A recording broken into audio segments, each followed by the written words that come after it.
Blouse cut చేసుకునేటప్పుడు మనం shoulder, neck, నడుము లూజు, చెస్ట్ లూజ్ అన్నీ చూస్తాం కదండీ. సో, షోల్డరు, నెక్ మార్క్ చేసుకున్న తర్వాత మనకి డౌన్ ఉంటుంది కదా! ఈ ఆర్మ్ డౌన్ అన్నమాట. చంక రౌండు. సో, ఈ యొక్క డౌన్ వచ్చేసరికి మనం 6 ఇంచులు పెట్టుకుంటే కరెక్ట్‌గా సరిపోతది. అట్ ద సేమ్ టైమ్ ఇదే 6 ఇంచులు మనం ఈ చివర కూడా మార్క్ చేసుకొని, ఈ విధంగా మనకి షేప్ వచ్చే విధంగా మనం స్కేల్ తోటి ఇలా మార్క్ చేసుకొని, ఇక్కడ కర్వ్ షేప్ అనేది తీసుకోవాలి. చిన్న సైజ్ అయినా, పెద్ద సైజ్ అయినా, ఏ సైజు వారికైనా సరే 6 ఇంచులు పెట్టుకుంటే సరిపోతది ఈ చంక దింపు అనేది.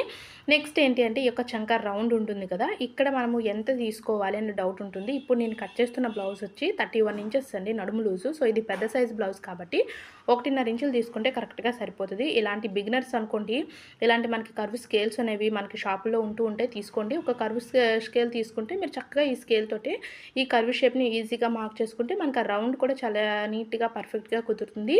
చూసారు కదా! అదేవిధంగా నేను 2 ఇంచెస్ వచ్చి ఖర్చుల గురించి పెట్టాను. ఆ 2 ఇంచెస్ కూడా నేను ఇలా మార్క్ చేసేసాను. నెక్స్ట్ బ్యాక్ నెక్ డీప్ అండి.